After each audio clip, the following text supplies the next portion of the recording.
Good morning.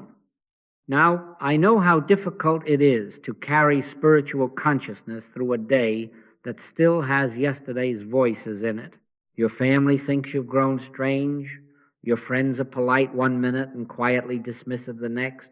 And inside of you there is that widening space between what you used to accept without question and what today you cannot in honesty pretend to accept any longer.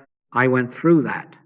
And I can tell you it is not a sign of failure. It is the evidence of a center shifting. You still live in the same house, but you do not live in the same atmosphere. And, by the way, neither can they follow you into that atmosphere until the same center shifts for them. So, do not be surprised if, as you begin to practice what I am going to say, somebody at home wonders if you have lost your concern for the practical. You haven't. You are learning what practical means in the kingdom. Take no thought, said the Master. Now, if you think that means carelessness, you have not yet heard him. Take no thought for your life, what ye shall eat or what ye shall put on. How could that be anything but irresponsibility unless there is a new base of operation? Here is the word, integrity. Take no thought is the integrity test. It is not indifference. It is the refusal to let outcomes, conditions, and appearances sit on the throne of your attention. It is a relocation of center from effect to cause, from things to presence. To take no thought does not mean you stop working or you ignore the necessities of the day. It means you do not derive your safety, your peace, or your decisions from the pressure of those necessities. You do not let the calendar or the bank account dictate the level of your consciousness. You move to another government. Seek ye first the kingdom of God and his righteousness, and all these things shall be added unto you. That is not poetry either. That is the law of your being. From the beginning, I want us to set one standard.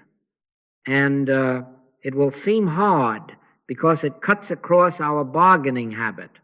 Liberty comes only where presence is realized. There is no other liberty. Where the Spirit of the Lord is, there is liberty. Take that as your password. Memorize it the way a soldier learns the countersign at night. Whisper it into every appearance. Use it the moment fear tries to argue. Where the Spirit of the Lord is, there is liberty. We are not going to try to fix things or to bend the world to our preferences. We are going to bring one thing into conscious awareness, the felt realization of the presence of God. When that is present, liberty is present, because presence is liberty. The condition, whatever it is, takes its character from the consciousness that beholds it. Now, there is a day each of you will know it when it arrives, when you mean it. I call it the day you mean it because up to then, we are very pious with our language and very stubborn with our hidden aims.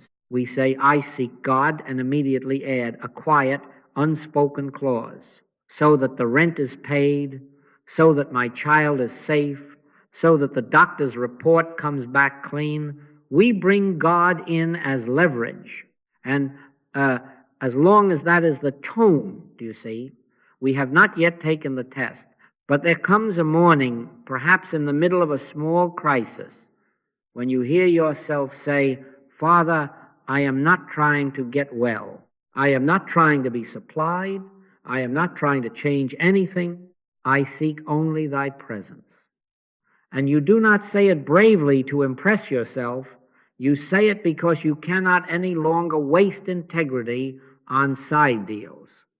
That day is the milestone. From that hour, assurance begins to appear, not because a miracle dropped from the sky, but because you stopped leaning on anything but God. A woman called me once, this is common, and she said, I have taken no thought all week, and the bills still came. And I said, my dear, you have taken a great many thoughts about the bills not coming. You see, take no thought does not mean think about the absence of the thing I fear.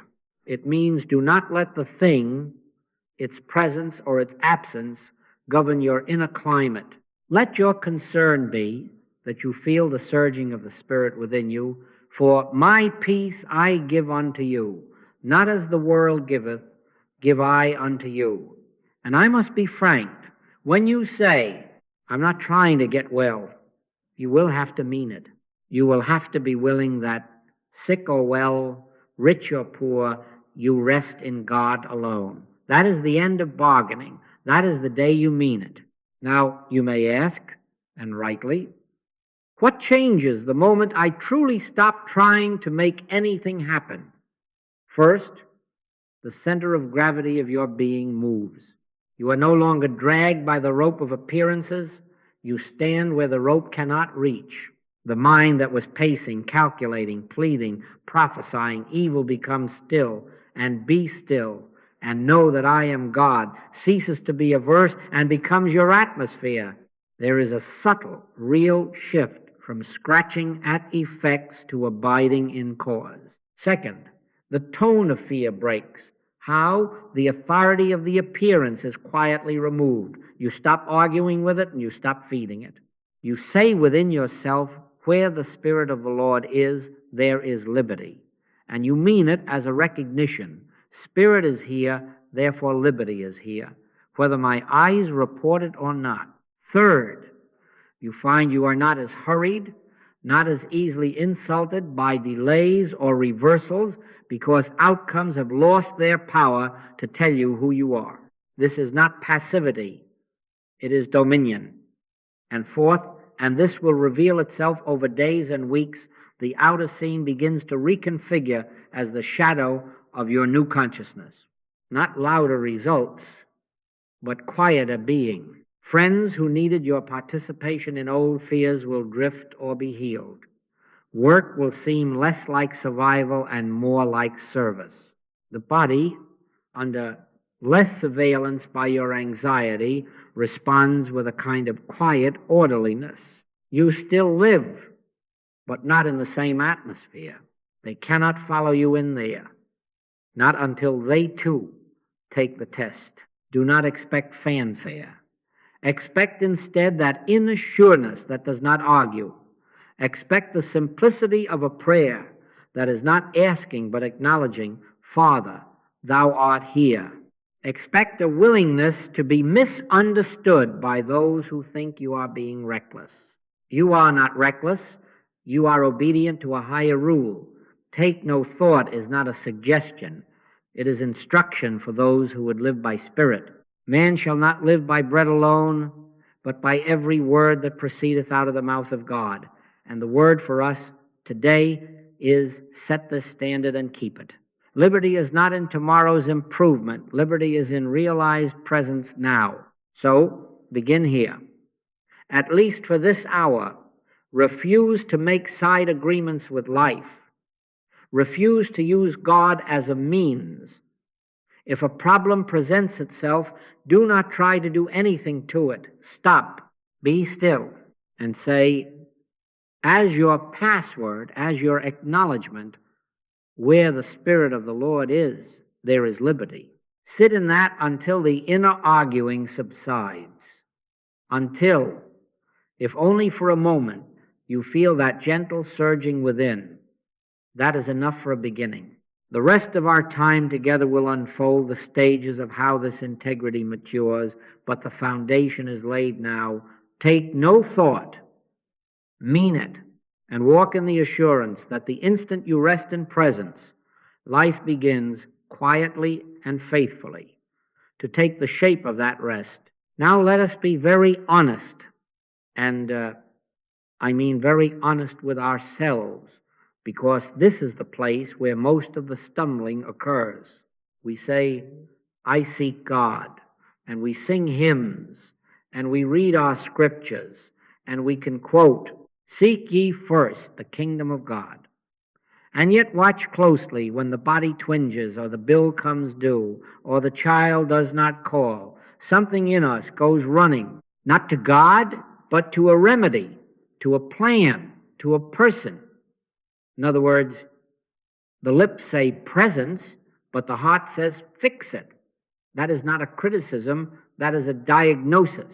Integrity begins when we can look at our own piety and admit, I have been using God to serve outcomes instead of letting outcomes serve God. And I will tell you very frankly, none of us mean it at first. We get to that stage where we say, I am not trying to get well, I am only seeking the realization of God, and we do not mean it. Inside there is a quiet little bargain, a side deal. Perhaps if I am sincere enough, God will hurry this along. That is the way it starts for nearly all of us. You see how quickly the test reveals itself. You wake at 3 in the morning, and the mind is tallying figures, imagining letters stamped, past due. That is the place where you see whom you worship. Do you worship God or do you worship the dollar? You sit in the doctor's office, and a word is mentioned you never wanted to hear, and the breath tightens, and there it is again. Who is your God? If the mind becomes noisy over health and supply, it is because for that moment health and supply have been enthroned. Thou shalt have no other gods before me is not a law to frighten. It is a spotlight that shows us where we have slipped into hidden striving. The surface is pious, the core is bargaining. I speak of this not as a judge, but as one who has done it. In the early days, I said, I want the Christ, and the truth was, I wanted the discomforts to stop. I wanted God to be the handyman on my premises. Lord, I will attend to the spiritual life, you attend to the rent and the liver. And then a day came when even my prayers were too crowded with issues. I was talking to God about problems. That is not communion. That is a business meeting. You cannot bargain for liberty and then be surprised that it has the smell of bondage to it. Where the Spirit of the Lord is, there is liberty. Not where good plans are, not where better medicine is, not where understanding relatives are. Where the Spirit of the Lord is, there is liberty. If that is our password, then let it also be our test. A woman wrote me once, we will call her Martha, saying, I am seeking God with all my heart. Also, could you please work on my rent by Friday noon? Do you see it? And there was a gentleman, let us name him Daniel, a strong businessman whose back had troubled him for years. He said, I want the presents. And then he added, but please make this spasm let up tonight. I have a presentation. We smile only to soften the sting. We have all been Martha and Daniel. The honesty we are reaching for is not to shame us, but to open a door. We cannot transcend what we will not confess. Search me, O God, and know my heart. Try me and know my thoughts, says the psalmist. That is a good prayer because it does not say, fix my circumstances. It says, show me my motives. Now here is the standard, and I am going to speak it simply without any varnish. When you say, I am not trying to get well, you have to mean it.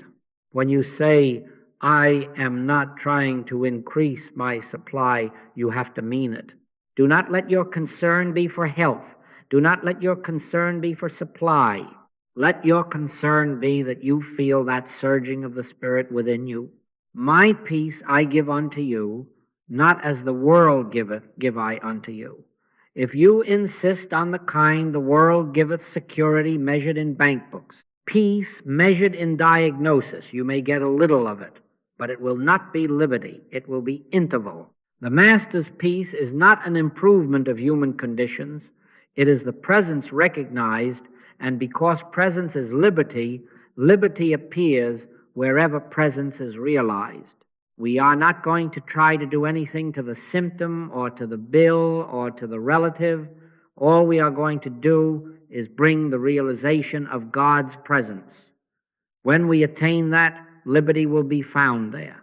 But you cannot even begin to bring that realization while clutching a private contract. Lord, I will realize you if you will realize this rent. Let us turn even our gratitude inside out. Give up gratitude for healings as ends in themselves. Give up gratitude for a bonus, a buyer, a better report. Be grateful for God alone. If a pain subsides and you are grateful for the subsiding, that is fine humanly. But spiritually, you have missed the point. Be grateful that even in the presence or absence of pain, you are aware of the I that says, "Lo, I am with you always."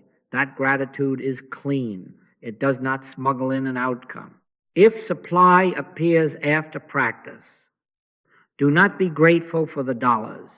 Be grateful for the presence that never was measured in dollars. Man shall not live by bread alone, but by every word that proceedeth out of the mouth of God. Bread is not evil, it is simply not life. Gratitude for bread as if it were. Life will keep you nibbling.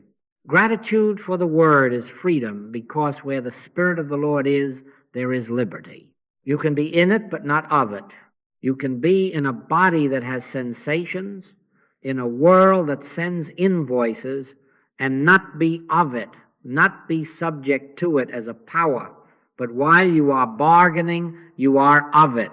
The instant you say, "Presence alone is my objective," and you mean it, you step out of subjection. That is the milestone. Before that day, every meditation is a negotiation. After that day, every meditation is worship. And, yes, the world will test you on it. The aim today, however, is not to pass the exam. It is to write on your own heart what your aim actually is. Say it in your own words, if you like. "Father, I have wanted you for what you would do for me. I have called it seeking the kingdom, but I have really been seeking additions. Cleanse my intention. Be my only aim." Do not be frightened by what this seems to require. It does not ask you to throw away your medicine or your paycheck. It asks you to throw away your idolatry. The difference is immense. You may take the pill, you may deposit the check, but you will not mistake them for God. You will not kneel before them in fear or elation. You will live where you live, and yet in the heart you will have only one altar. This is integrity. This is the end of hidden striving. And from that day, forgive me for saying it bluntly, you will talk less about problems and more about presence. Not because you are forcing yourself to be positive, but because the conversation has changed rooms. So let us start there. Not with a technique, not with a formula, but with a surrendered honesty. Admit, confess, let the light in. Create in me a clean heart, O God, and renew a right spirit within me. Right motive is that spirit. And then as the hours pass and the day brings its little suggestions of fear or lack, hear within yourself the one password we can trust. Where the Spirit of the Lord is, there is liberty. Whisper it, not to change the picture, but to change your allegiance. We are not going to try to do anything to the picture. We are going to become still until the felt awareness of God outshines it. And when you say, "I'm not trying to get well," say it as worship, not as a trick. Say it because God is worth seeking for God's own sake. That is the doorway. Step through it, and you will find that outcomes begin to serve God, not you, and therefore they cease to master you. Now let us come to the heart of the matter. And I want you to hear this, not as another technique to keep in your pocket, but as the simple rule of life in spirit. You have no demonstration to make except one, the realization of the presence of God. From this hour, if you will accept it, we lay down the little tools we have used to polish the outside of the cup. We do not work on effect. We are not going to try to do anything to it, whatever it appears to be. All we are going to do is bring gently, faithfully, the realization of God's presence to bear upon our awareness. Where the Spirit of the Lord is, there is liberty. If liberty is absent in the appearance, do not work on the appearance. Bring the Spirit to conscious recognition, and you will see why it was written, "Be still and know that I am God." Let me make this operational. because otherwise you will nod, and tomorrow you will go right back to running fingers over the same old beads of worry. The very first hint of a problem before it gets its speech fully out, be still. Do not rush to correct, to deny, to rebuke, to proclaim. Do not even rush to quote me.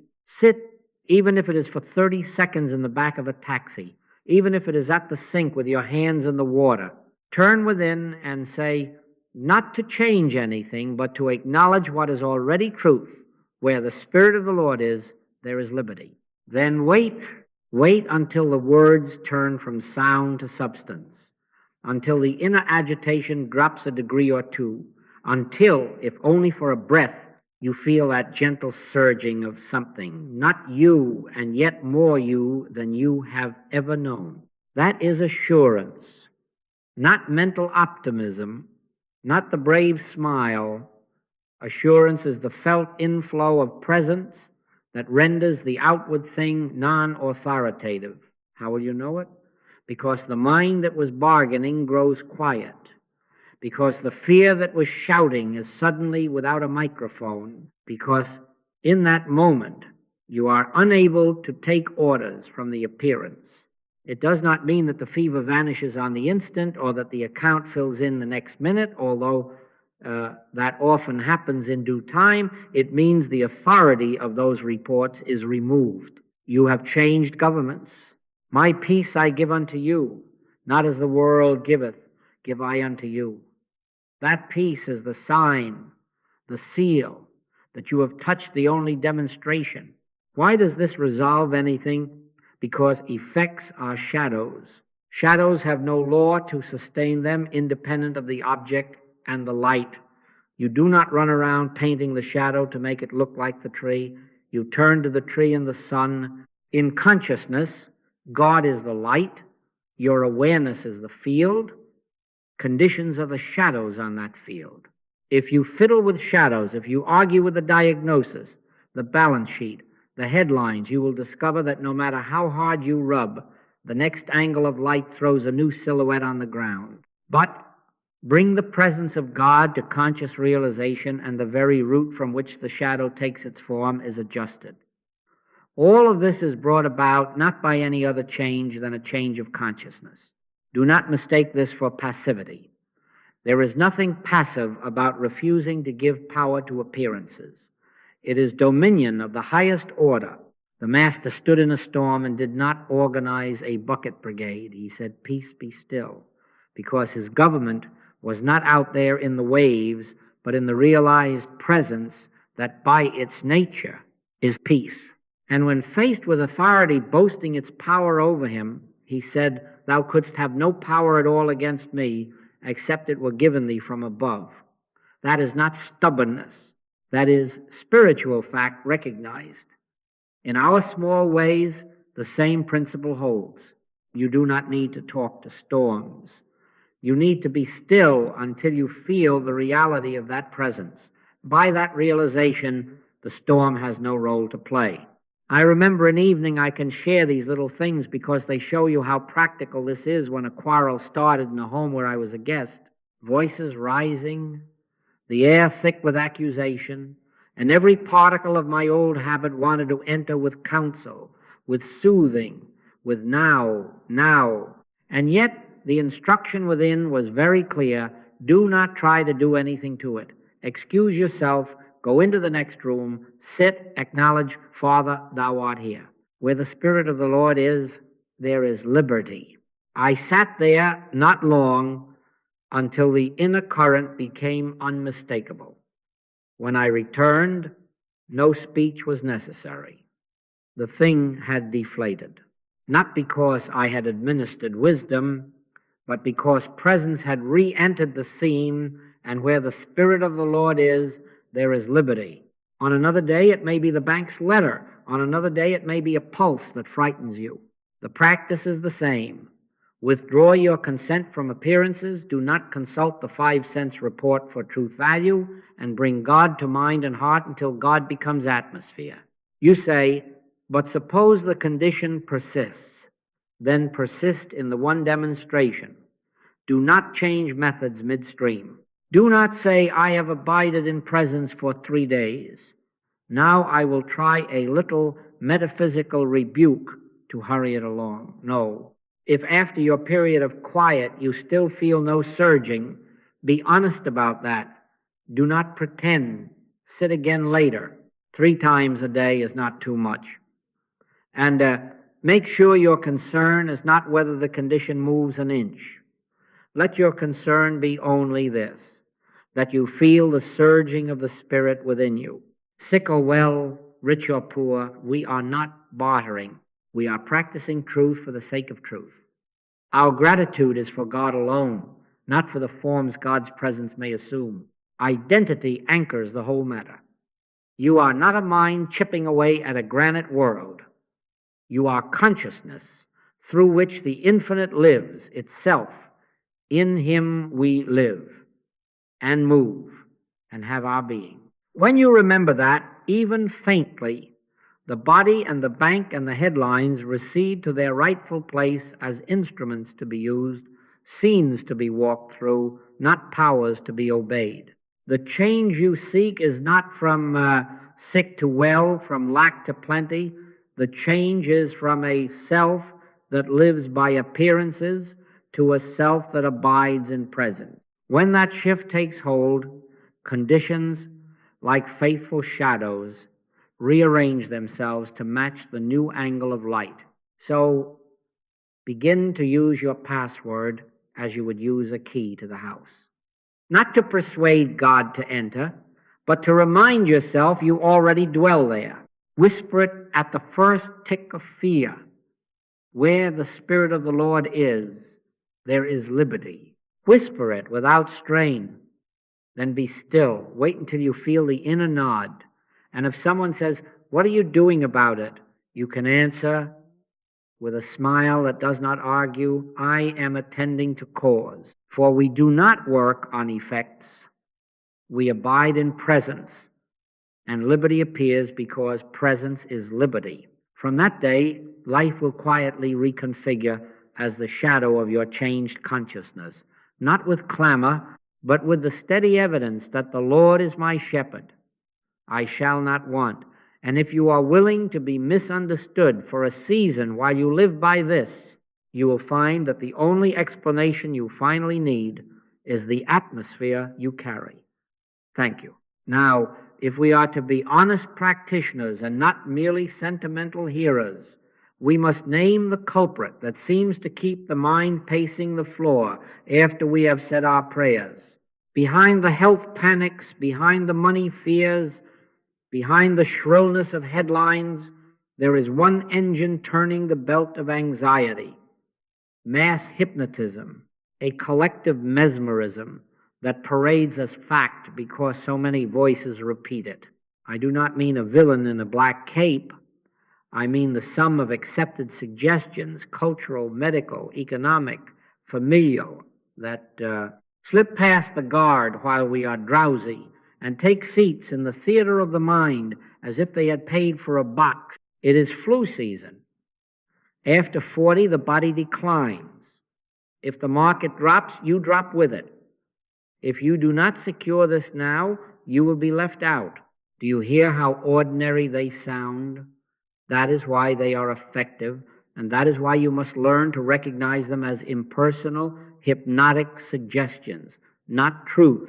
We have known for years, and newspapers have even admitted, that advertising men slipped a single frame into films that said, buy popcorn, and half the audience felt a sudden thirst.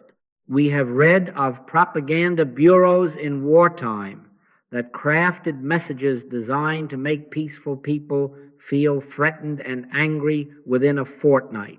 Do not be surprised that the same world mind whispers through glossy magazines about the body all day and through the evening news about dollars all night.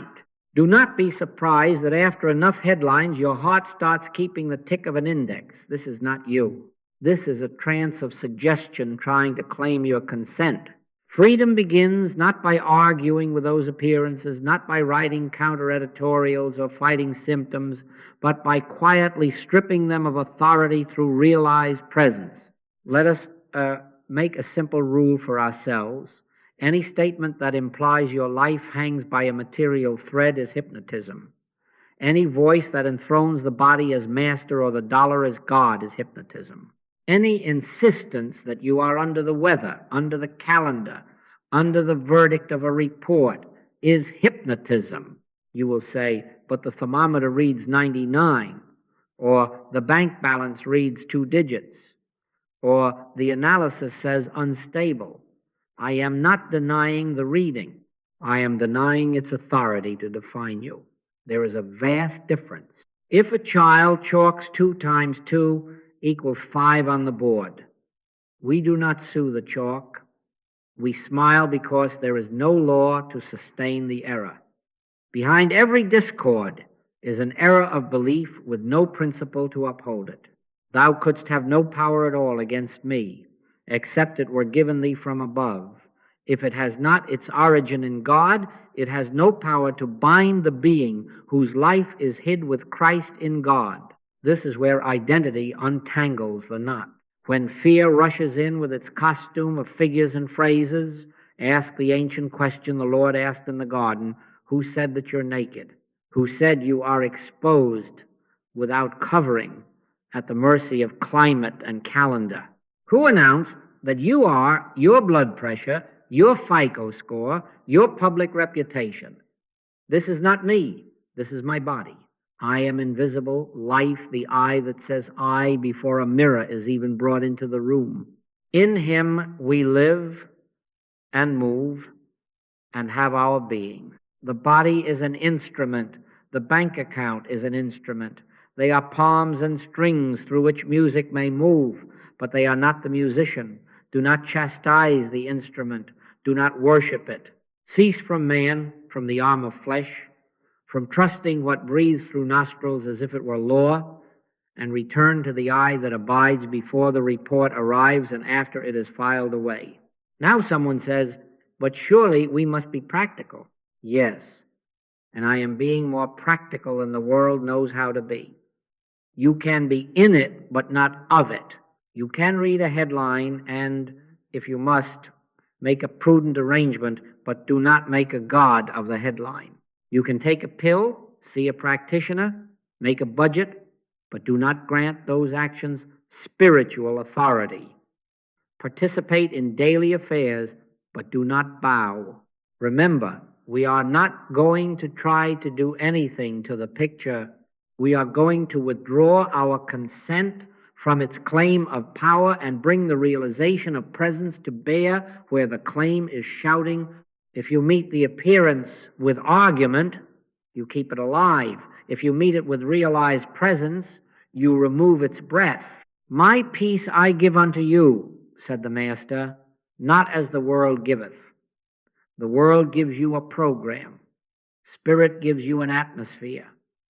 In that atmosphere, the suggestion cannot grow. Make this very operational. The next time the radio says shortage, and you feel a little clench in the stomach, stop right there. Be still for 30 seconds. You have 30 seconds. Turn within and acknowledge where the Spirit of the Lord is, there is liberty. Do not argue with the radio. Do not compose a better policy. Sit, if only inwardly, until the words are not words but wait. Until, if only for a breath, you feel the surging of the Spirit within you. In that moment, the hypnosis loosens its fingers. You will probably still go to the market, but you will go in liberty, not in fear. You will probably still make a phone call, but you will not be trying to push the river. The same applies when the body sends a telegram at midnight. Do not run to the bookcase to find the right sentence to whip it. Get out of bed if you must. Sit in the chair and say quietly, Father, thou art here. Where the Spirit of the Lord is, there is liberty. Wait until the inner arguing subsides. If you feel nothing, do it again later. 3 times a day is not too much. Do not let your concern be for the symptom. Let your concern be for the inflow. I can tell you because I have been caught by it. Years ago, I opened a newspaper in the city where I was about to begin a class, and the front page shouted of unrest, of strikes, of shortages. The mind instantly began arranging contingencies about travel, holes, attendants. I could feel the blood start to speak loudly in my ears. And the instruction came, thank God for these mercies, close it, walk. I walked a block, two, repeating, no argument, just the password. Where the Spirit of the Lord is, there is liberty, and then nothing but silence, and then that imperceptible lift we have spoken of. When I returned, the paper said the same things, but they did not own me. The class came, the hall was filled, the unrest did not touch the atmosphere we were in. I still lived in that city, but not in the same atmosphere. They could not follow me in there, and neither could I go back to the old air of belief without feeling it as a weight. What I am saying is not a clever way to be optimistic. It is the only way to be free. You will not change the world's habit of suggestion by lecturing it. You will break its spell by refusing to believe it when it knocks at your door. And refusing to believe does not mean shouting no at it. It means quietly removing from it the only thing it ever asked of you, your consent. Presence realized is refusal enough. Be still and know that I am God. In that stillness, the roar thins to a whisper. In that knowing, the whisper dissolves.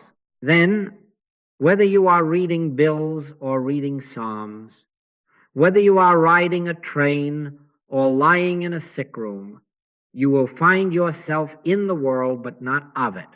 And the evidence will be a simple, solid assurance that requires no defense. Where the Spirit of the Lord is, there is liberty. Keep that as your shibboleth, your password, and you will watch the trance break, not because you have conquered it with force, but because you have unmasked it as nothing in the light of God. There is a moment, and I do not know whether it comes on a Tuesday afternoon or at 3 in the morning, whether it comes after 100 little surrenders or in one clean stroke. But there is a moment when an inner vow takes shape, and it is not poetry. It is not a flourish of emotion. It is the recentering of a life. It sounds like this: sick or well, rich or poor, employed or dismissed, my object is spiritual awareness. If you listen closely to your own heart, you will know whether those words are posture or substance. On the day you mean it, the bargaining ends. On the day you mean it, you are finished testing God with your calendars and your yardsticks. You are through asking, how many meditations until Friday, and will there be a sign by noon? You are through with what the Master called tempting God. Thou shalt not tempt the Lord thy God. You are not bringing conditions to the throne and saying, prove yourself on these terms. You are saying very quietly, Father, I am thine, whether these conditions turn or not. How do you recognize that you have crossed that threshold? First, you will find that the inner noise about outcomes slackens of itself.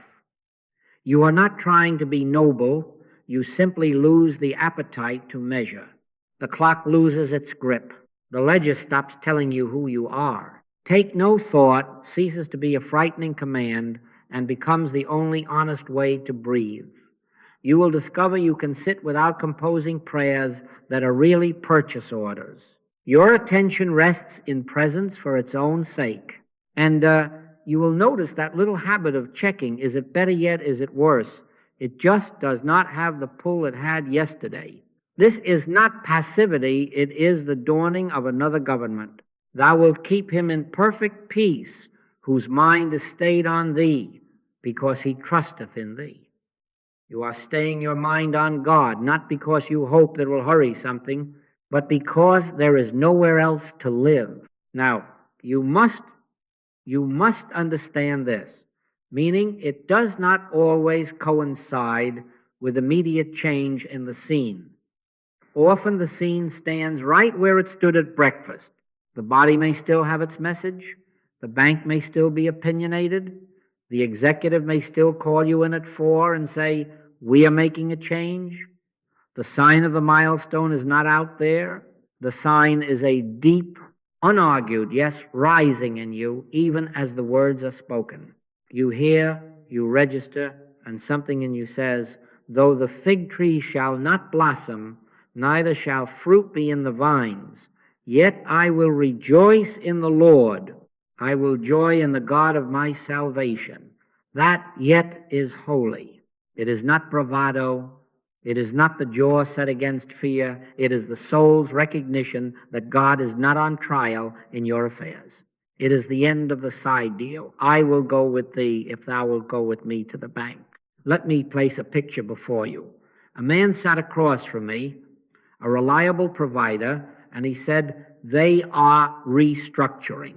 My name is on the list. The human urgency in his voice was honest. He had a mortgage. He had a child in school. We sat together, and I said what I am saying to you now. Before you ask for a result, find out if you are willing to be God's, even if the result takes a form you do not prefer. And he closed his eyes, and for several minutes there was nothing to say. Then, in a voice that did not argue, he said, Father, if they dismiss me, thou art my employment. If they keep me, thou art my employment. My bread is not their check. My life is not their planning. My object is thee. We did not try to do anything to the situation. We brought the realization of God's presence into that room. He walked out with no promise from me, no timeline, but with assurance. They did let him go. And his peace held. That is the sign. Within weeks, another door opened that he would have called impossible a month before. But understand me, the proof of the milestone was not the new door. It was the peace that did not trade God for the old one. This is the furnace test, and we have an old word for it. Those 3 Hebrews stood before the image, and they said, our God whom we serve is able to deliver us, and he will deliver us. But if not, be it known, we will not serve thy gods. Do you hear it? But if not, that is the day you mean it. Not rebellion against the king, not drama, simply the end of idolatry.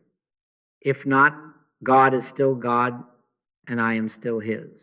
When that spirit appears in you, fear is unseated without a fight, because fear has nothing left to bargain with.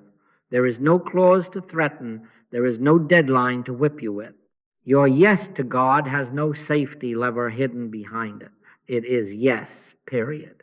I know this sounds to the part of us still hypnotized by appearances like a lofty ideal out of reach. But it is not out of reach. It is a doorway that opens the instant you take your hand off the latch of outcomes.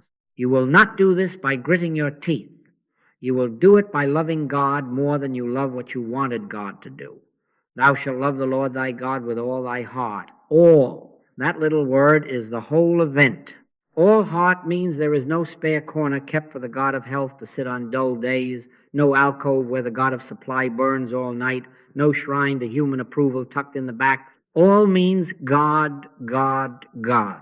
And with that all, assurance starts to live in you as atmosphere, not as a pep talk.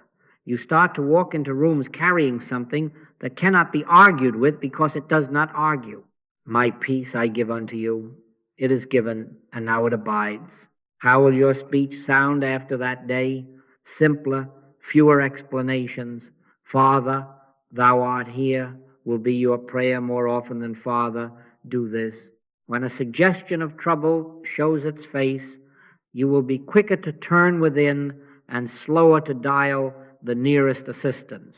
You will hear your own thoughts say, almost as a reflex, where the Spirit of the Lord is, there is liberty. And you will say it as recognition, not as leverage. In that recognition, here, now, with nothing altered but your allegiance, liberty is. Not tomorrow morning, Not after three proofs. Here, where the vow is real, the presence is felt. Where the presence is felt, liberty is the very air.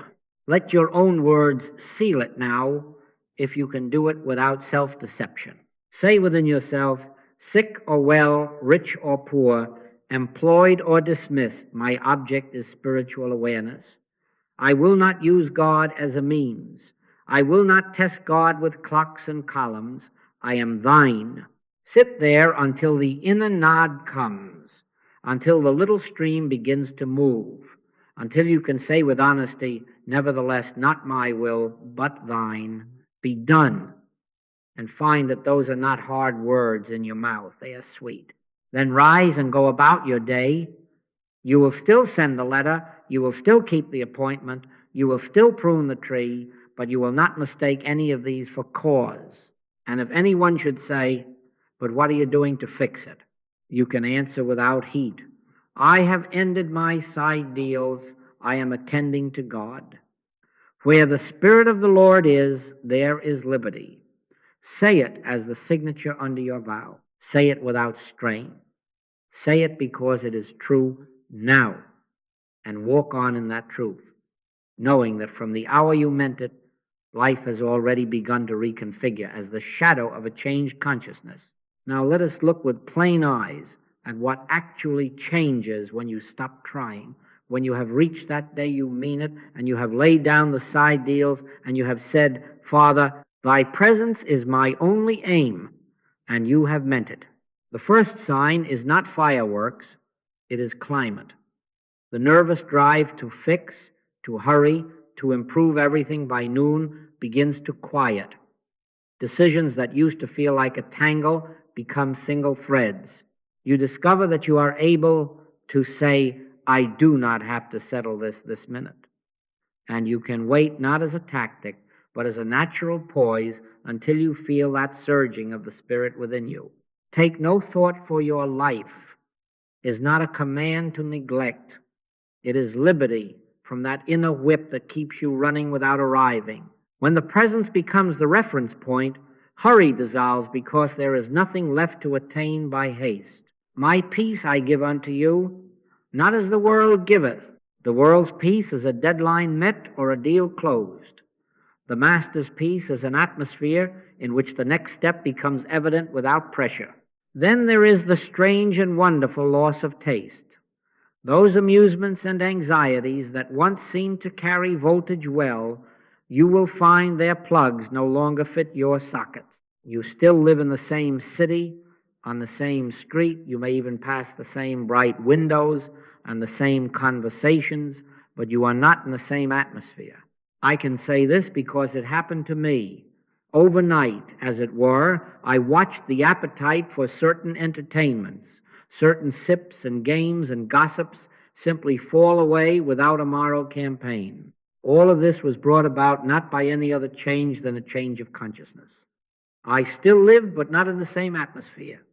They could not follow me in there, and neither could I go back. If you are watching for it, you will see the same. The thrill of being right, the compulsion to comment, the sting in the news, duller and duller, because presence is quietly taking the place that adrenaline held.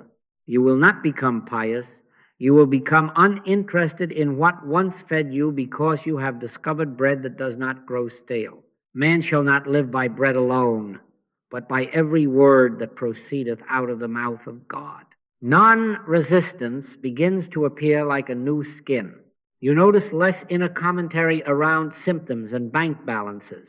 The bill arrives, the old chorus would start, danger, danger. And now there is only a small, almost amused recognition. This is a report, not a law. The body signals something in the night. Instead of marshaling every affirmation you have ever collected, you find yourself very quietly saying, Father, thou art here. Where the Spirit of the Lord is, there is liberty. And the remarkable thing is, you do not say it to make the sensation leave. You say it because you cannot help but acknowledge what matters. The sensation may come or go, the figure may rise or fall, but you are less and less available for being commandeered by their voices. You can be in it, but not of it. You can be in a body and receive its telegrams without giving them cabinet rank. You can be in commerce and see the reports come across the desk without investing them with divinity. This is not indifference. It is order. God first is presence, all else is shadow. Now, I must tell you, when the center of gravity shifts, the furniture of life begins to move. Outer reconfiguration takes place, not because you pushed at it, but because in the light of your changed consciousness, old arrangements do not fit. Relationships ease or intensify, some move to the background, some are drawn into new honesty. Do not be surprised if a friendship that fed on complaint no longer knows how to feed with you. Do not be alarmed if a relative interprets your quiet for coldness. Bless them. Do not argue. They may not follow you into this air for a season or for years, and you must not descend to prove your warmth. Thou couldst have no power at all against me except it were given thee from above, includes the power of others' opinions to define you. Love them without making a case. Your ethos changes. You spend less energy translating yourself. A sweet readiness to be misunderstood settles in, not as resignation, but as peace. In work, something very practical takes place. The sense of being the architect of outcomes gives way to being a steward of the light you carry. You find that the phone calls you make have a different tone. The emails you send say less and way more. Openings appear that you could not have engineered. Doors that always seemed stubborn yield because you are no longer leaning on them with impatience.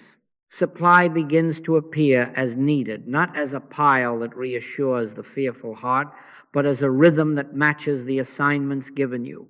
The Lord is my shepherd, I shall not want. That is not poetry for cemeteries. It is daily governance. You will prepare, you will show up, you will do the excellence that belongs to you, but you will not try to do anything to the picture. All you are going to do is bring in season and out of season the realization of God's presence to your affairs. And in that atmosphere, projects close, clients appear, or old work dissolves and new work takes its place, not because you have hustled, but because shadows rearrange when the sun moves. Decisions simplify. You will find that you cannot weigh choices the old way by collecting the ups and downs into a stack and staring until dawn. You will take them into the quiet, and you will wait for the lift, the inner nod, the peace that passes understanding, and when it comes even slightly, you will move, and you will not look over your shoulder to ask the opinion of superstition. Be still, and know that I am God will be your method. And because your method is presence, the fruits will have the taste of presence, quiet success, gentle closures, clean beginnings. You will not need to trumpet results because the atmosphere will speak for you. The after state is not louder results, but quieter being. Conditions rearrange because consciousness has, and because it has, results cease to be trophies and return to their rightful place as instruments. Gratitude changes color. You will still say thank you when a report improves or a payment arrives, but the thanks will have lost the bargaining smell. You will be grateful for God alone, and so you will be grateful both in the presence and the absence of appearances, because what you cherish cannot be added to or subtracted from. This has a practical consequence. Fear loses its leverage. No one can threaten a person who does not worship the outcome. No one can hire you for your soul when your soul is not on the market. You will render unto Caesar skill and punctuality and honest work. You will render unto God your allegiance. In that partition, liberty is secured. Now, do not imagine this leaves you floating above the ground. On the contrary, you will find your feet more surely on the earth than ever. You will cook, you will sign, you will prune the rose bush, you will return calls and pay taxes. Only within another government. Only within another air. And yes, sometimes a loneliness visits, not because you lack company, but because the old companionships cannot enter the new room. When that visits, do not go back to the old air for comfort. Sit and let the Comforter do what is promised. Lo, I am with you always. Where the Spirit of the Lord is, there is liberty. Keep that as your password while life reconfigures. Do not try to speed it or decorate it. Let it be assurance has taken its seat. From that day forward, the life you live will be the shadow of your changed consciousness. And though some will not understand, the fruit will be unmistakable. Quiet, steady, free. Now, let us make this very plain in practice, because without a rhythm, your vow will drift into a memory, and the world belief is not sentimental. It will come back knocking with its familiar voice. Assurance stabilizes through pauses, simple, sincere, rhythmic pauses in which you are not trying to do anything to life, but are presenting yourself to life. At least 3 times a day, morning before the suggestions gather, midday when the hum is loudest, and evening when you would otherwise take your pillow full of the day's impressions, sit in quietness, not to fix, not to diagnose, not to bargain, sit to feel, if only as a tender beginning, that inner quickening which is the Spirit's own witness in you. Be still and know that I am God. Do not rise on the promise of your watch. Rise on the nod of the Spirit. Stay until a measure of assurance dawn. Make a simple order of it, because our human minds like an order. In the morning, before the headlines and the inbox, go apart, even if apart is the edge of your bed with your feet on the floor. Close the door of your senses and begin with your password. Quietly, reverently, not as a charm but as acknowledgement. Where the Spirit of the Lord is, there is liberty. Say it once, twice, and then let it begin to say itself. Rest your attention there as you would rest your weight in a trusted chair. Do not let your concern be for health. Do not let your concern be for supply. Do not let your concern be whether today is pleasing to the planner. Let your concern be that you feel that surging of the Spirit within you, no fireworks required, only that soft subsiding of argument, that slight lift of breath, that awareness that another is present and this another is the eye of you. When it appears, even as a wisp, sit a moment longer. This is your bread for the day. Man shall not live by bread alone, but by every word that proceedeth out of the mouth of God. At midday, when the mass suggestions are at full voice numbers, bodies, schedules make a second pause. You say you do not have time. You have 30 seconds. You have 2 minutes. Excuse yourself. Walk to a quiet place or remain exactly where you are and withdraw within. And again, not to change the condition, but to change your allegiance. Whisper the password. Where the Spirit of the Lord is, there is liberty. Do not argue with what has been said in the office. Do not rehearse the physician's words. Do not calculate. Be still and wait until the words stop being your words and become weight, presence. If nothing stirs, be honest about that. Do not decorate it with pious speech. Return later. 3 times a day is not too much. If at midday the inflow comes, you will notice that the afternoon's errands do not run you. You will run them as one who is in it but not of it. In the evening, before sleep, clear the table of the day. Sit again and begin as before. If images rise, scenes, sentences, wins and losses, let them pass like boats on water. You are not the dockmaster tonight.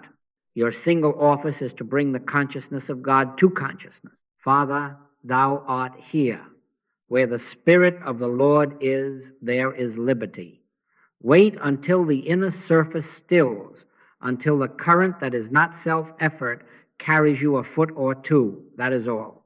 You are not earning safety. You are consenting to reality. Thou wilt keep him in perfect peace, whose mind is stayed on thee. Now, you will ask, what do I do when trouble presents itself between these pauses? Do not change principles because the tone is louder. In the instant of trouble, drop the name of the problem. It has no name in God. Do not argue with it. Do not deny it as if you were erasing chalk. You are not going to try to do anything to it. Stand still within and bring the consciousness of God to it and leave it there. Even if you can give it only one breath, where the Spirit of the Lord is, there is liberty. Then, if an outer step is appropriate, you will take it in peace. If no step is required, you will not invent one to satisfy anxiety. Remember, it is not your eloquence that breaks hypnotism. It is presence realized. I must add the integrity clause, because without it, the pauses become another way to test God. When you say, I am not trying to get well, you have to mean it. When you say, I am not trying to secure supply, you have to mean it. In your pauses, watch your own heart with love and candor. If you catch yourself peeking out of the corner of your eye, has the pain shifted? Has the balance improved? Did my boss look friendlier?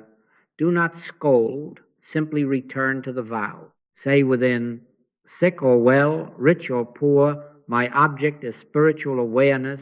I am not using this practice to squeeze results out of God.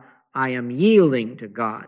And then quietly return to the password and the waiting until the inner yes appears. This is how sincerity purifies method. This is how assurance becomes atmosphere. Some days the surging will come before you have finished the first sentence. Other days it will hide as if in fog. On those days, understand this. The discipline is not measured by fireworks, but by faithfulness. You still live, but not in the same atmosphere after your vow. So too with practice. Even a thin thread of genuine turning within is stronger than the rope of 1,000 anxious plans. Give up gratitude for healings in the pause. Give up gratitude for increased figures. Be grateful for God alone. This, more than any eloquence, invites the peace that passes understanding. My peace I give unto you, not as the world giveth, give I unto you. Let me tell you how ordinary this can be, and yet how holy. A mother wrote that she could not find 15 uninterrupted minutes with toddlers in the house. I said, do not glorify the clock. Take 3 honest minutes 3 times. She began to slip behind the pantry door, whispering, Father, thou art here. Where the Spirit of the Lord is, there is liberty, waiting only for a soft yes. The pantry became a sanctuary, the children remained children, and the home's atmosphere changed. Another man took his midday pause in a stairwell between the 3rd and 4th floors of an office building. No psaltery, no incense, only sincerity. He reported that the same meeting that used to twist his stomach now proceeded under a different government, and he brought no new arguments to it, only the residue of presence from that landing. You see, we are not manufacturing courage. We are consenting to the fact that life is lived in Him. We live and move and have our being. These 3 pauses are not wages paid to a reluctant deity. They are windows you open so the air that is already there can move through the house. And if you miss a pause, do not erect the doctrine of failure. Begin again at the next hour you remember. This path is not kept by heroics, but by returning to the vow, returning to the presence, returning to the one demonstration. Take no thought, stay your mind. Bring the consciousness of God to consciousness and rest there until even a mustard seed of assurance springs. Carry this into tomorrow and the day after. Set the rhythm and keep it as you would keep your word to a dear friend. In time you will notice that the pauses lengthen themselves into your walking. The line at the market, the red light, the elevator, all become little chapels. Then, whether storms or calms are reported, you will find the same quiet center breathing you, and you will know why We have kept this simple password close. Where the Spirit of the Lord is, there is liberty. Keep it not on your tongue only, but in your pauses until the words yield to presence, and presence becomes your unbroken assurance. Now, there is a stage, and some of you are feeling its edges even now, that comes beyond our first lessons in denial and beyond our second lessons in mental treatment. We have denied the appearance its law. We have reasoned from spiritual premise.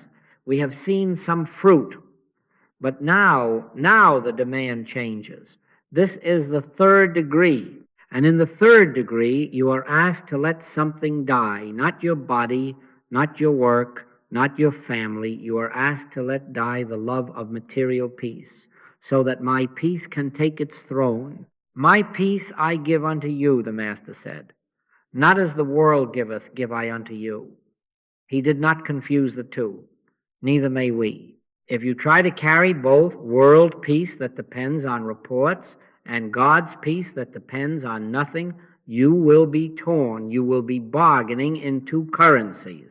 The third degree is the end of double currency. It is the end of mixing. And you will know you are entering it when you are no longer content to use truth to polish human quiet. You will accept the loss of that old narcotic in order to live in the presence that is peace itself. The world belief will not congratulate you for this turn. It will come to test your vow. It will come with a paper in the mail, with a report from the lab, with a phone call late at night. It will come exactly at the point your past self would have paid any price to keep the room quiet. Your health, your job, your reputation, your child's approval. And the temptation, oh, it is subtle, to take the password, to take the scripture, and to push at the picture until it behaves. That is the lever. That is the old usage. The third degree removes the lever from your hand. Not because the lever is evil, but because the lever hides a transaction. I will say, where the Spirit of the Lord is, there is liberty. And then, let it make them call me back. Let it make the shadow fly. Do you see it? You are still trying to buy relief. The Master's word stands. My peace, not as the world giveth, not post-result, not after the call. Peace first, peace regardless, peace independent. Here is the integrity of it. When the pressure mounts, do not change principles. Do not let the heat drive you back into working on condition. We are not going to try to do anything to it. All we are going to do is bring in the very teeth of the report the realization of God's presence. That is the entire demonstration. To the mind that asks, yes, but will this fix it? You must answer, I am not here to fix. I am here to witness reality. And when you say, I am not trying to get well, you have to mean it. When you say, I am not trying to secure supply, you have to mean it. You are not refusing health or supply. You are refusing to exchange God for comfort. You are refusing to make conditions the price of your worship. This is not bravado. This is sanity. It is the only way fear is unseated. Remove its bargaining chip, and the voice that terrorizes you at 2 a.m. has nothing left to sell. Let me make it very close to the ground. A woman sits with a diagnosis serious, named, with charts and schedules attached. In the first 2 degrees, she learned to deny that name authority and to claim the truth over it. Good. Necessary. But now she feels a finer instruction within. Do not argue. Do not attempt to move the needle by mental force. Sit and let me be what I am. She sits. Father, thou art here. Where the Spirit of the Lord is, there is liberty. She is not counting sensations, not peeking at time. If she must undergo a procedure, she will calmly. If she takes counsel with physicians, she will calmly. But inwardly, do you see, she has ceased to treat matter. She is letting my peace be the government, whether the curve on the graph bends swiftly, slowly, or not at all this week. Thou couldst have no power at all against me, except it were given thee from above. She is not daring disease to do its worst. She is withdrawing permission to frighten, and in that atmosphere the fear axis breaks. I have seen it. Sometimes the body follows quickly. Sometimes it unwinds over seasons. The fruit we are naming here is not the clock. It is the untroubled center that does not trade God for comfort or consider the layoff. The envelope is on the desk. The meeting is at 4. The mind begins to assemble arguments, affirmations to keep the chair, visualizations to secure the title. Stop. Breathe. Where the Spirit of the Lord is, there is liberty. You will go to the meeting as one in it, but not of it. You will listen. You will speak if you are moved. You will take your box home if that is what the day contains, but you will not spend your soul to preserve a chair. The Lord is my shepherd. I shall not want. Not because the company wants you, because God is God. And if they keep you, do not confuse that with peace. And if they dismiss you, do not confuse that with disaster. My peace I give unto you is not a memo. It is a presence you can carry down the elevator with a paper in your hands and no knot in your belly. That is third degree. That is initiation. And yes, family, the closest rooms are where the old bargains hide. A son says, I want nothing to do with your path. A partner says, your quiet is a wall.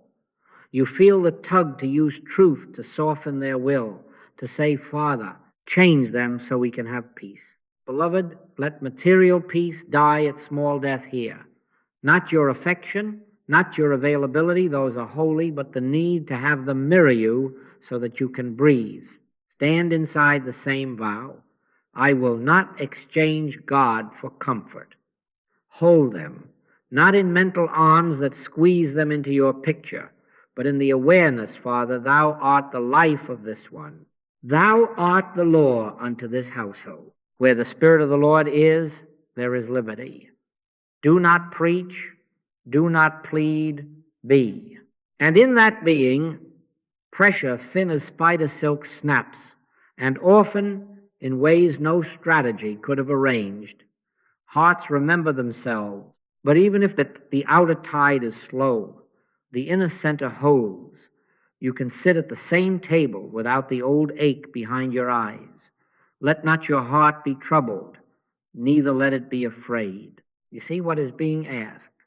It is not endurance for endurance's sake. It is not proving you are strong. It is accepting a new species of life, and that life must have its own species of peace. The third degree is precisely where many turn back because they cannot yet tell the difference between collapse and surrender.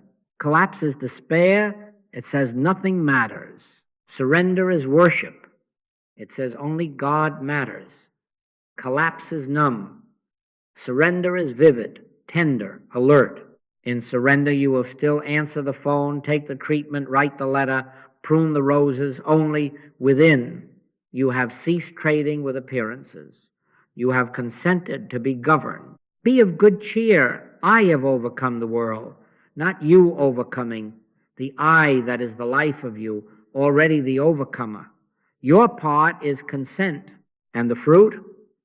It is not an argument. Fear's axis, that hinge that made every report swing your heart wide open to terror, breaks. The reports keep their dates. The world continues its weather, but the center from which you live is no longer thrown. You notice that sleep returns, not because you solved it, but because the soul stopped sitting up to watch the door. You find that laughter is easier, not as escape, but as health. You find that whether conditions mend swiftly or slowly, the same river runs within. And from that river you move wisely, you move kindly, you move without rush. This is the mark of initiation. Mature assurance appears not because you have conquered the facts, but because you have resigned from bargaining with them. You have allowed my peace to displace my plan. So take this secretly between you and God, and let it be as quiet and as radical as it must be. I will not exchange God for comfort. Say it without heroics. Say it without audience. And when the next test presents itself, as it will, not to destroy you, but to reveal you, do not reach for levers. Sit inside your vow. Bring the consciousness of God to consciousness. Whisper, if whisper you must. Where the Spirit of the Lord is, there is liberty. And let the words turn into presence. Then stand and do the next human thing that is yours to do, and do it without hurry. My peace I give unto you. Let it be given. Let it rule. And walk on. Now let us bring this vow into the common rooms of life, into the office, the market, and the body you wear for a little while. Because you are going to go on living in a world that counts hours and dollars and heartbeats, and I do not ask you to float above it. I ask you to be in it, but not of it. Render unto Caesar the coin with Caesar's image. Render unto God that which bears God's image, your allegiance, your identity, your peace. Freedom, in practice, is quiet, skillful participation without inner subjection. You will still earn, you will still budget, you will still brush your teeth and keep an appointment with a physician if wisdom says so. Only within another government. Begin with work. Show up before the bell. Give honest excellence. Learn your craft. Keep your word. Do not let your concern be for promotion. Do not let your concern be for office politics. Let your concern be that as you step over the threshold, you have already felt that surging of the Spirit within you. Take no thought for your visibility. Take every thought to the altar and say, Father, thou art here. Where the Spirit of the Lord is, there is liberty. Then you will find that decisions come cleaner and that even a difficult assignment can be done without wrestling the air. You are not going to try to do anything to the company. All you are going to do is bring the realization of God's presence to your desk, to the meeting, to the phone call, and in that atmosphere the work arranges under a law not written by men. If a door shuts, do your human diligence, but do not bargain with fear. The Lord is my shepherd. I shall not want. That is not a sentiment for plaques.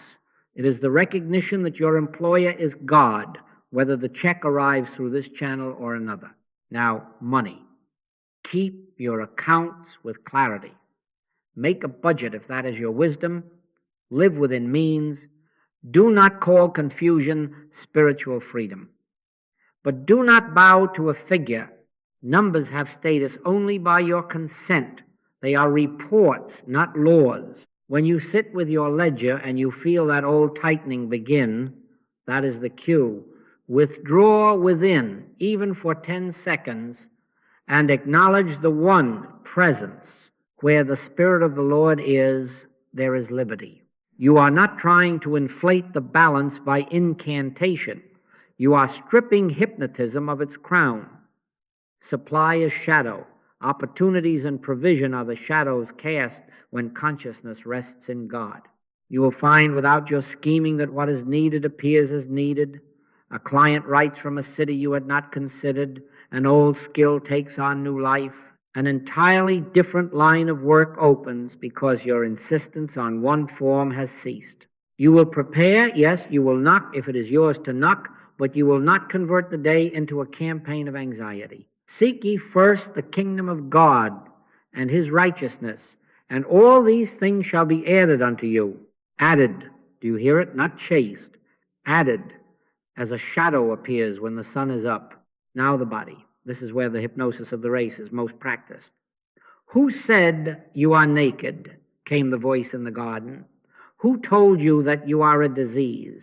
Who told you that the number on a chart is your name? This is not me. This is my body. I am invisible. Say that quietly. Not to defy the physician, but to seat your identity where it belongs. Care for the garment, wash it, feed it, rest it, mend it if it tears. If it needs the attention of a physician, go without fear. If there is a medicine to be taken, take it without superstition. But never let your concern be for health as an idol. Let your concern be that you feel that surging of the Spirit within you, for that is life, for in Him we live and move and have our being. When a sensation speaks, do not argue. Do not run a parade of affirmations as if bombing a city. We are not going to try to do anything to it. All we are going to do is bring into awareness the presence that is health itself. Where the Spirit of the Lord is, there is liberty. In that atmosphere, the same sensation will either pass or it will serve as a bell that calls you to prayer. And either way, fear loses its seat. And the civic noise, politics, markets, trends, this is the great stage upon which hypnotism loves to strut. Do not crusade against it. Do not bow to it. When the world shouts outrage or glee, remember that crowds have a short memory. Participate where conscience leads. Vote, serve, pay taxes, write a letter if wisdom says so, but do not feed on headlines. Be not conformed to this world, but be ye transformed by the renewing of your mind. Campaign promises will float. Exchanges will boom and fall. Friends will call you by name and try to rent space in your chest. Kindly decline the lease. Your citizenship is in the household of God. You can love a flag without hating a neighbor. You can be informed without being inflamed. You can listen without letting the broadcast set your weather. Take your daily pauses and let that be your true news. Where the Spirit of the Lord is, there is liberty, and that liberty is not on a ballot. This reformation of allegiance alters how you hold identity. You are not Jew or Greek, not bond or free, not male or female in the sense that confers worth. You are one in Christ Jesus. That means your security is not secured by the tribe you name, the opinions you inherit, the uniform you wear, the diploma on your wall. It means you can work side by side with someone whose slogans differ from yours and feel no contempt. It means you can transact with a competitor and feel no fear of loss because you know that what is yours in God cannot be taken and what is not yours cannot be kept by strategy. It means you will be courteous in the queue, exact in your commitments, and free of that inner advertisement that tries to sell the world on your importance. Let me tell you how this looks on a Tuesday. A woman sits with a spreadsheet and sees red. The old way would be to huddle the mind, borrow worry from tomorrow, and push calls with the breath held. Instead, she closes her eyes for 1 minute and says only, Father, thou art here. Where the Spirit of the Lord is, there is liberty. She does not ask for a check to appear by noon. She asks to be sane. In the quiet that follows, a name rises that she had set aside, and she calls without tremor. The conversation is clean, an invoice is expedited, a payment plan is arranged. But more than that, her atmosphere has changed, and that change keeps the wolves of imagination outdoors. Another man feels a pulse leap, and the mind wants to remind him of another story. He sits on the edge of the bed and says, This is not me. This is my body. I am invisible. He rests in the presence for 2 minutes, and then, if he must, he goes to the clinic, calm, courteous, unhypnotized. The report is a report. God is God. Keep your hands on the plow. Cook the meals. Send the invoices. Learn the new software. Keep the appointment. Take the walk. But watch the inner kneeling. Watch to whom you bow. Watch where you take your identity and your safety. If you find that you are secretly bargaining with the scale, the bank, the ballot, or the mirror, stop right there and return to the password. Where the Spirit of the Lord is, there is liberty. Take it as your shibboleth in the market, as your refrain in the waiting room, as your seal on the contract you sign. In this way, you will live as a free person among the necessary forms of the world, participating with skill and integrity, and yet your heart kept for God alone. Then the world will discover it cannot hire your soul, it cannot buy your peace, and it cannot frighten you into worship. And you, walking softly, will know why the Master could sleep in a storm-tossed boat. He was in it, but not of it. So are you. And because of that, even in the noise of politics and prices and pulses, liberty is the air you breathe. Now, when assurance ceases to be private and begins to overflow, we call that ministry. And I want you to hear this with all the simplicity that keeps it clean. Ministry is not you going about with a bag of remedies, passing out verses and techniques like samples in a marketplace. No, ministry is presence, traveling as you. Ministry is assurance, contagious. Real help is not a clever word you give them, not even a quick prayer you send their way. Real help is the contagion of assurance. Presence realized in you awakens liberty in them. Where the Spirit of the Lord is, there is liberty. Make that the rule of your service. If liberty appears anywhere, it appears where Spirit is realized. Therefore, do not carry solutions to people. Carry presence. And I mean that quite literally. You enter their room, their call, their crisis. With one standard, take no thought for words or results. Bring the consciousness of God to consciousness and let God be God. When you are met with a need, sickness, fear, lack, conflict, listen inwardly first. You will be tempted to fill the air quickly, to arrange, to soothe, to prescribe. Resist the temptation to do anything to the picture. We are not going to try to do anything to it or to them. All we are going to do is bring the realization of God's presence. Remember the Master's promise. Take no thought how or what ye shall speak, for it shall be given you in that same hour. For it is not ye that speak, but the Spirit of your Father which speaketh in you. If words are needed, they will come not rehearsed, not bargained, not aimed like darts at symptoms. If silence is the cleaner vessel, then let there be silence that is not vacancy but presence. Sit, stand, walk, but within bring the password to life. Where the Spirit of the Lord is, there is liberty. Wait until the inner yes is felt. And then, if words are given, speak. If an act is given, act. Be still and know that I am God. That stillness is not passivity. It is consent to the government of God. Do not let your concern be for their health. Do not let your concern be for their supply. Do not let your concern be for reconciliation by 10 o'clock. Let your concern be that you feel that surging of the Spirit within you as you are with them. Let your concern be that you are not secretly exchanging God for the comfort of seeing them perk up. When you say, I am not trying to get them healed, you have to mean it. This does not make you cold. It makes you pure. It removes the bargaining chip from fear in you and from fear in them. Then, should a healing appear, or supply flow, or a softening occur in a hard conversation, rejoice not as wages paid to your prayer, but as the natural fragrance where God is God. Give up gratitude for healings. Give up gratitude for increased figures. Be grateful for God alone. My peace I give unto you, not as the world giveth, give I unto you. If you keep your gratitude on God, you will not tangle yourself and them back in the hypnotism of results.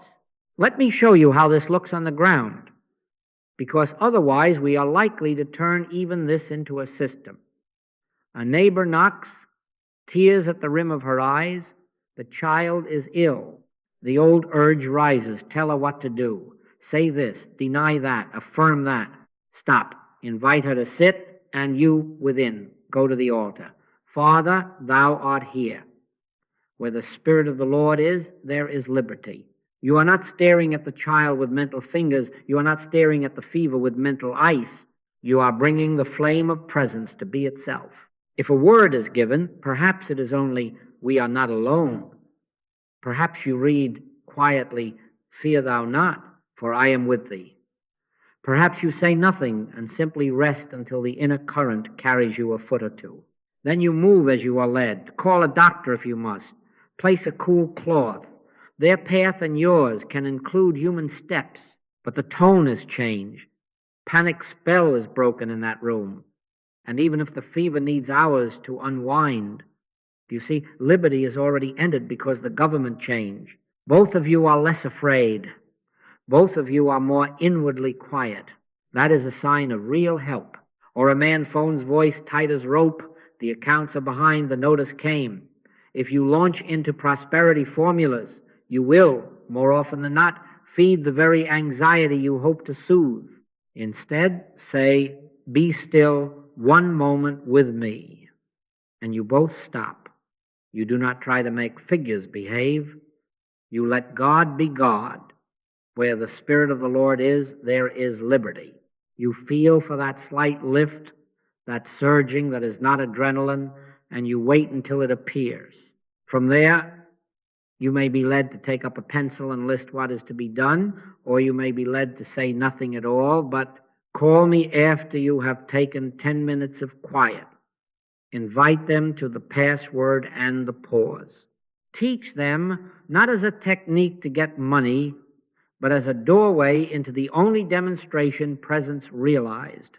If the check comes tomorrow, be grateful for God. If it comes next week, be grateful for God. You will find, again and again, that conditions begin to reconfigure in the atmosphere of assurance, but even before they do, the tyranny has lifted. In hospital rooms, in court corridors, at kitchen sinks, do the same. Walk in as one in it, but not of it. Do not preach. Do not tell them how much you know. Do not argue with their fear or their facts. Strip those facts of authority by refusing to engage them on their own level. Behind the reports is the same old hypnotism, fear of body, fear of money, fear of opinion. You are not the debater today. You are a witness. Witness, not willpower. You are not there to demonstrate for them as if you possessed a lever marked God. You are there to abide in the withinness of God until that withinness overflows the edges of persons and places. In Him we live and move and have our being. Let that be the atmosphere of the encounter. Sometimes they will feel it like warmth. Sometimes they will only notice that their shoulders came down an inch and the room felt larger. That is enough. That is the seed. Plant it and leave it with God. I have seen, and you will see, that when assurance walks into a room, arguments go out the window. A nurse wrote that she began to take her 3 pauses in a supply closet between rounds. She did not label the patient's cases. She did not try to heal. She stood in the closet and whispered, "Father, thou art here. Where the Spirit of the Lord is, there is liberty," until she felt the inner yes. Then she returned, and the ward quieted, not because the machines sang a different song, but because another government had been allowed to be present. Families wept more softly, decisions were made without panic, and in many instances, bodies responded as well. But the standard remained unmoved, gratitude for God, not for outcomes. This kept her free of pride on good days and free of self-accusation on hard days. It kept her a witness. So, beloved, if you would be of use in this world, resign from trying to fix it. Let that be your ethics. Do not withhold practical kindness, bring soup, drive a friend, write a check, but do not confuse the kindness with a demonstration. The demonstration is always only the realization of the presence of God. Share your password when invited. Teach the pause when asked. And above all, carry your own vow into every encounter. I will not exchange God for comfort. If you keep to this, you will notice that those around you begin to breathe, not because you have overruled their conditions, but because the contagion of your assurance has given them permission to live from the center instead of the edges. They leave you less afraid, more inwardly quiet. You leave them the same. My peace I give unto you. That is ministry. That is liberty shared.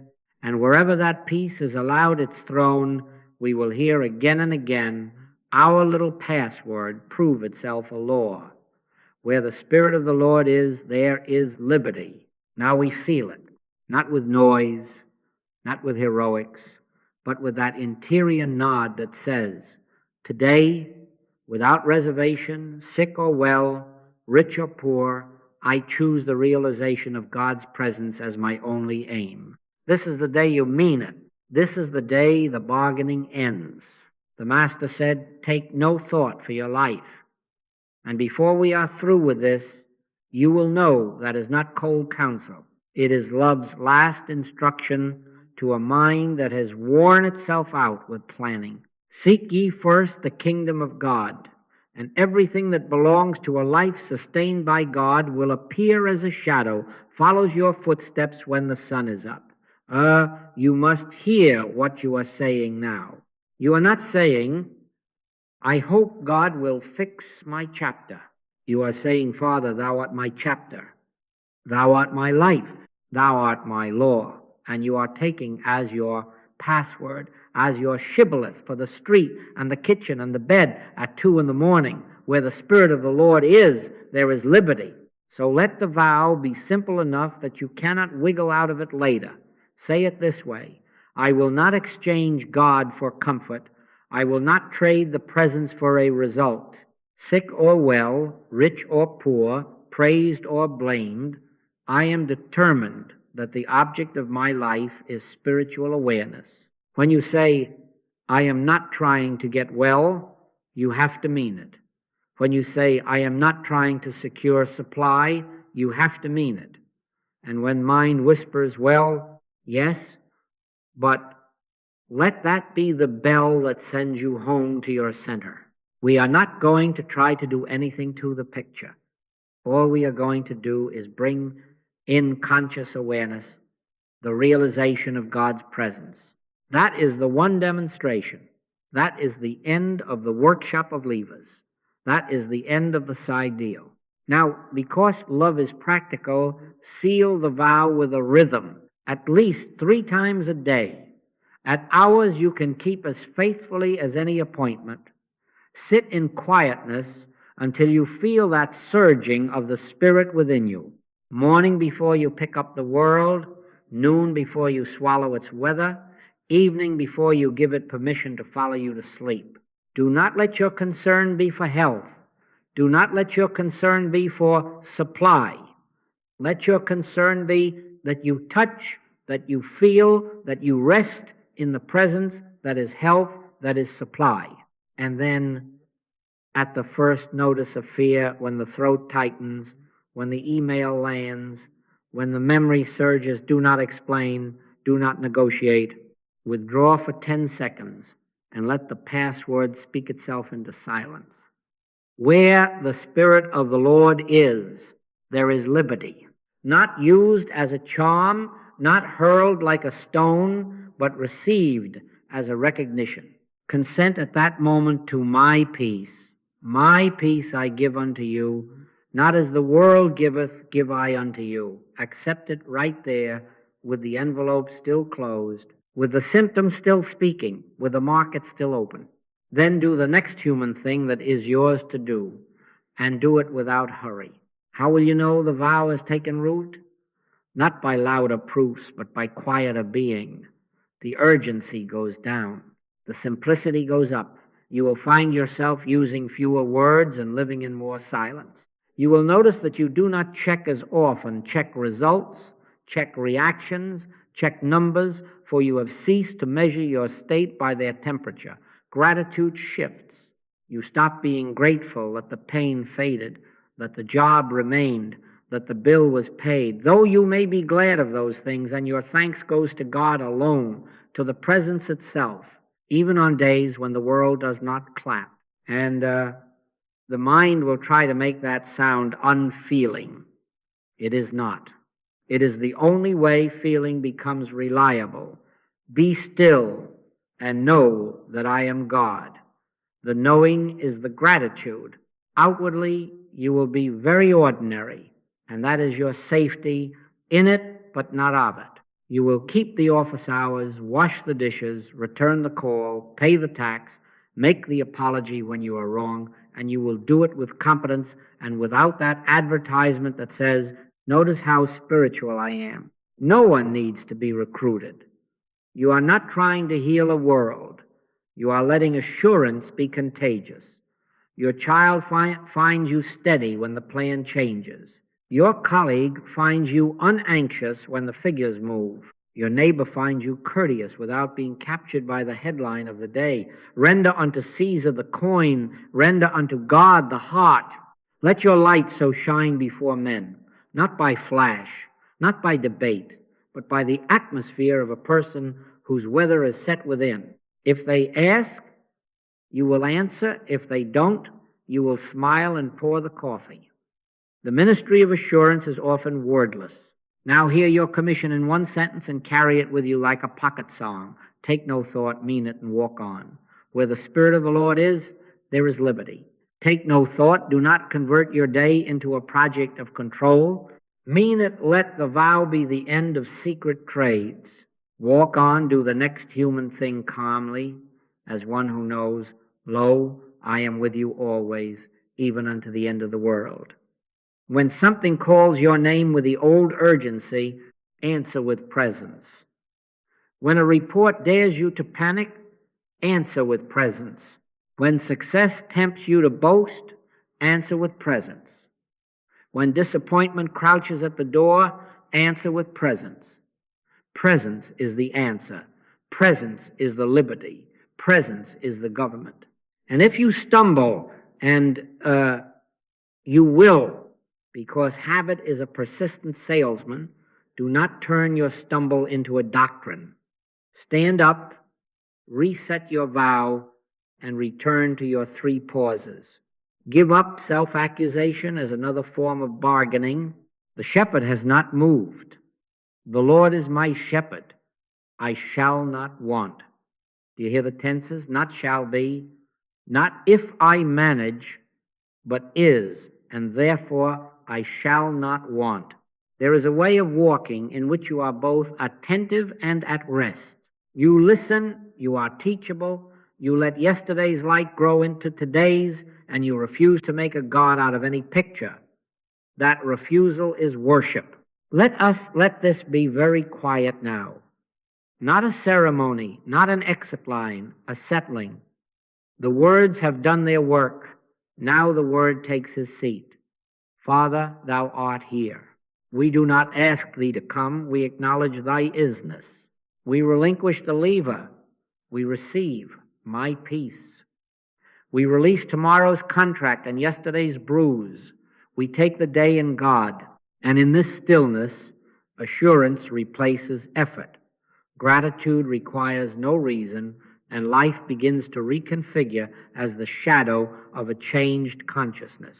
Sick or well, rich or poor, at home or abroad, in the city or in the field, we consent to live by presence. We will be in it, but not of it. We will take no thought, we will mean it, and we will walk on. Where the Spirit of the Lord is, there is liberty. Thank you.